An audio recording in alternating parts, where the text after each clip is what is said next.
चलो तो हम लोग अब कंडक्टिविटी की बात कर लेते हैं। कंडक्टिविटी और स्पेसिफिक कंडक्टेंस। ठीक है, हम लोग कंडक्टिविटी और स्पेसिफिक कंडक्टेंस की भी अब बात कर लेते हैं। ठीक है, तो वही हम लोग सेल ले लेते हैं। ये हम लोगों ने सेल ले लिया, जो हम लोगों ने रेजिस्टिविटी पता करने के लिए लिया था। और वही इस सेल की लेंथ हम लोग कितनी ले रहे हैं, 1 सेंटीमीटर और 1 मीटर। विड्थ भी कितनी ले रहे हैं, 1 सेंटीमीटर और 1 मीटर।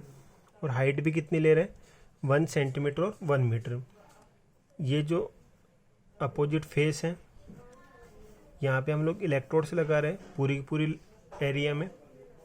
ठीक है, तो इसका क्रॉस सेक्शन एरिया कितना है, 1 सेंटीमीटर स्क्वायर। इधर भी हम लोगों ने इलेक्ट्रोड लगाया, इसका भी क्रॉस सेक्शन एरिया कितना है, 1 सेंटीमीटर स्क्वायर। क्लियर है। और इसमें हम लोगों ने कोई भी इलेक्ट्रोलाइट का क्या ले लिया, एक सॉल्यूशन ले लिया। कोई भी आपका इलेक्ट्रोलाइट है जिसका हम लोगों ने क्या ले लिया, सॉल्यूशन ले लिया। ठीक है, यहाँ तक। तो दोबारा देख लो एक बार, कंडक्टिविटी और स्पेसिफिक कंडक्टेंस की हम लोग बात कर रहे हैं। जैसे रेजिस्टिविटी में बात की थी, वैसे ही हम लोगों ने एक सेल लिया है। इस सेल में इलेक्ट्रोलाइट का सॉल्यूशन लिया है, 2 इलेक्ट्रोड्स लिए हैं। इन इलेक्ट्रोड्स का क्रॉस सेक्शन एरिया कितना, 1 सेंटीमीटर स्क्वायर। 2 इलेक्ट्रोड्स के बीच की लेंथ भी कितनी है, 1 सेंटीमीटर। क्लियर है यहाँ। अब देखो कंडक्टेंस, सी हम लोगों ने क्या कहा था, कंडक्टेंस। अब इस सेल की कंडक्टेंस की बात करें, किसकी बात करें, इस सेल की कंडक्टेंस की बात करें, तो इस सेल की कंडक्टेंस डायरेक्टली प्रोपोर्शनल होगी cross section area of electrodes की। इस सेल की जो कंडक्टेंस है, यहाँ पे जो आप लोगों ने इलेक्ट्रोड्स लिए हैं, इन इलेक्ट्रोड्स की क्रॉस सेक्शन एरिया, एक इसको रिप्रेजेंट कर रहा है क्रॉस सेक्शन एरिया, पहले भी मैं आपको बता चुका हूँ, of electrodes, cross section area of electrodes. ठीक है, तो C directly proportional to A. क्या लिखोगे आप लोग, conductance of the cell is directly proportional to cross section area of electrodes. और दूसरा रिलेशन हम लोग ये भी ले सकते हैं, conductance is inversely proportional to length. Conductance is inversely proportional to length between 2 electrodes. तो ये जो कंडक्टेंस है, सेल की जो कंडक्टेंस होगी, इन दोनों इलेक्ट्रोड्स के बीच की जो लेंथ होगी उसके इनवर्सली प्रोपोर्शनल होगी। तो conductance is inversely proportional to length between 2 electrodes. L क्या है, लेंथ बिटवीन 2 इलेक्ट्रोड्स। ठीक है, तो 2 इलेक्ट्रोड्स के बीच की जो लेंथ होगी उसी को हम लोग क्या कह देंगे, एल। तो C directly proportional to A and inversely proportional to L। तो हम लोग यूं भी ले सकते हैं, C directly proportional to A by L। क्या लिख सकते हैं, C directly proportional to A by L। ये जो C होगा वो डायरेक्टली प्रोपोर्शनल होगा cross section area divided by length of the electrodes के। क्लियर है यहाँ तक। चलो, तो आप लोगों ने रिलेशन निकाल लिया, C directly proportional to A by L। अब ये जो प्रोपोर्शनलिटी साइन है, ये क्या है, प्रोपोर्शनलिटी साइन, इसको हमें हटाना है। इसको हमें क्या करना है, हटाना है। ठीक है, तो कैसे हटाएंगे, देखो C डायरेक्टली प्रोपोर्शनल टू क्या लिख रहे हो, A by L। R directly proportional to आप लोगों ने क्या लिखा था, L बाई A।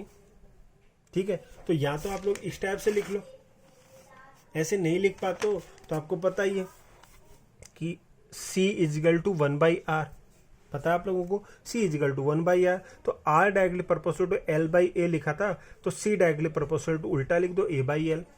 तो जैसे आपकी मर्जी है वैसे भी लिख दो। आप चाहो तो रिलेशन के अकॉर्डिंग लिख दो, यहाँ पे जो आप लोगों ने रिलेशन देखी इसके अकॉर्डिंग लिख दो, या फिर आप लोग डायरेक्ट लिख दो। ठीक है, तो C equal to 1 by R, तो आप लोग सीधा भी लिख सकते हो कि C directly proportional to A by L। तो C directly proportional to A by L, proportionality sign यहाँ पे हटाएंगे तो C इजिकल टू, ये हम लोग लिखेंगे के जैसा दिखाई दे रहा है, इसे बोलते हैं हम लोग कप्पा। क्या बोलते हैं, कप्पा। ये जो साइन है इसे हम लोग क्या बोलेंगे, कप्पा बोलेंगे। के जैसे साइन दिखाई दे रहा है इसे हम लोग कप्पा बोलते हैं। तो C equal to kappa A by L, क्या कहेंगे, C equal to kappa A by L। अब देखो कप्पा इजिकल टू क्या कहेंगे, इसको इधर रहने देते हैं, C उधर है ही, L ऊपर की तरफ चला जाएगा, A आपका नीचे की तरफ आ जाएगा।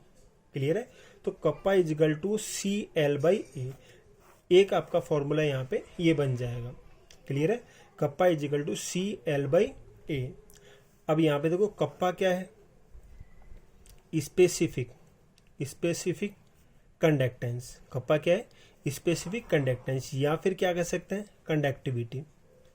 या तो हम लोग स्पेसिफिक कंडक्टेंस कह दें या फिर क्या कहेंगे, कंडक्टिविटी।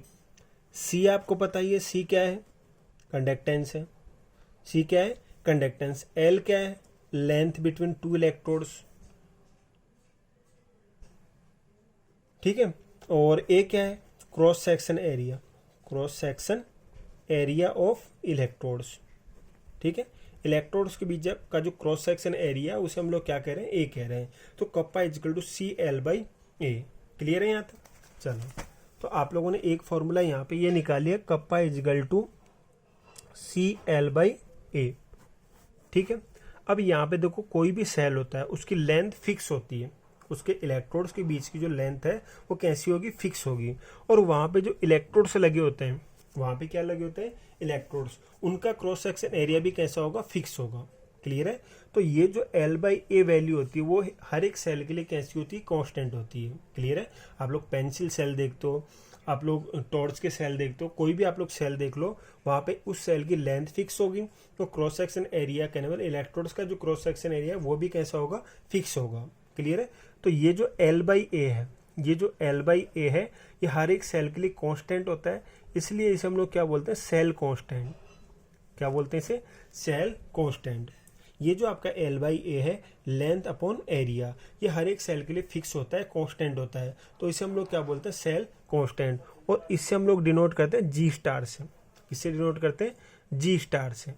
क्लियर है? Cell constant is the ratio of length between two electrodes divided by cross section area of electrodes. ठीक है, इनका रेशियो होता है, और इससे हम लोग किससे डिनोट करते हैं, जी स्टार से। किससे डिनोट कर रहे हैं, जी स्टार से। तो मैं एक ये भी लिख सकता हूँ formula, kappa is equal to C into G star. क्या लिख सकता हूँ, kappa is equal to C into G star. Clear है यहाँ तक? आगे आपको ये भी बताया कि सी इजकल टू क्या होता है, 1/r। सी इजकल टू क्या होता है, 1/r। तो आप लोग ये भी लिख सकते हो, kappa is equal to 1/r into G star. ये भी आप लोग यहाँ पे लिख सकते हो। क्लियर है? Kappa is equal to 1/r into G star, ये भी आप लोग यहाँ पे लिख सकते हो। तो यहाँ तक आपको कोई दिक्कत नहीं होगी। तो ये फॉर्मूला मेन आपका, इससे आप लोग ये भी लिख सकते हो और ये भी लिख सकते हो। और वही आप लोगों ने लेंथ कितनी ले ली, 1 सेंटीमीटर, और क्रॉस सेक्शन एरिया कितना ले लिया, 1 centimetre square. In that condition kappa is equal to C.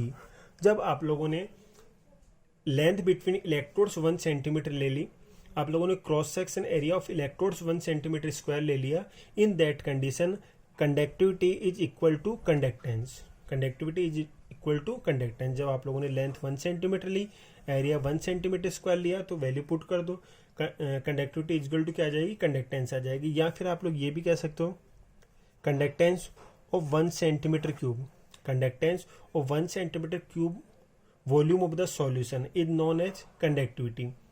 1 centimetre cube volume का सॉल्यूशन का जो भी कंडक्टेंस होगा उसी को हम लोग क्या कह सकते हैं, कंडक्टिविटी कह सकते हैं। क्लियर है यहाँ तक? चलो, तो यहाँ पे देखो, आप लोगों ने टोटल 4 फॉर्मूले बनाए, उस पे बेस्ड न्यूमेरिकल्स आएंगे। फर्स्ट फॉर्मूला आप लोगों ने क्या बनाया, R equal to V upon I, ये आपका फर्स्ट फॉर्मूला था। ठीक है। सेकंड फॉर्मूला आप लोगों ने बनाया C equal to I upon V। 2 फॉर्मूले तो आपके ये थे।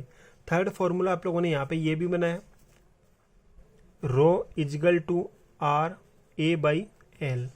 एक आपका फॉर्मूला ये बन, इसके अलावा एक फॉर्मूला आप लोगों ने ये भी बनाया, kappa is equal to C L by A। ठीक है। तो टोटल 4 फॉर्मूले बनाए आप लोगों ने। कितने फॉर्मूले बनाए, 4 फॉर्मूले। अब इन 4 फॉर्मूले पे बेस्ड आपके क्या होंगे, न्यूमेरिकल्स होंगे। क्लियर है? ये जो आप लोगों ने 4 फॉर्मूले बनाए, इन पे बेस्ड आपके न्यूमेरिकल्स आएंगे, उनको हम लोग देखेंगे। तो सिंपल से देखो, न्यूमेरिकल्स होंगे, रो आपसे पूछा जाएगा, आर आपको दिया जाएगा, ए आपको दिया जाएगा, एल आपको दिया जाएगा, या फिर इनमें से कोई भी एक वैल्यू दी जाएगी, बाकी सारी आपसे कोई भी एक वैल्यू पूछी जाएगी, बाकी सारी आपको दी जाएंगी। उसी टाइप से इसकी बात कर लें, इसमें भी कोई एक वैल्यू आपसे पूछी जाएगी, बाकी सारी दी जाएंगी। जैसे आपसे कंडक्टिविटी पूछ ली, तो कंडक्टेंस देगा, लेंथ देगा, ए देगा। ठीक है। हो सकता है कंडक्टेंस की जगह आपको रेजिस्टेंस दे दे, तो उस कंडीशन में आपको पता ही है, सी की जगह क्या लिख सकते हो, 1/r लिख सकते हो। क्लियर है? तो इस टाइप के आपके छोटे छोटे न्यूमेरिकल्स होंगे, उनको हम लोग सॉल्व करके देखेंगे। क्लियर है यहाँ तक? चलो।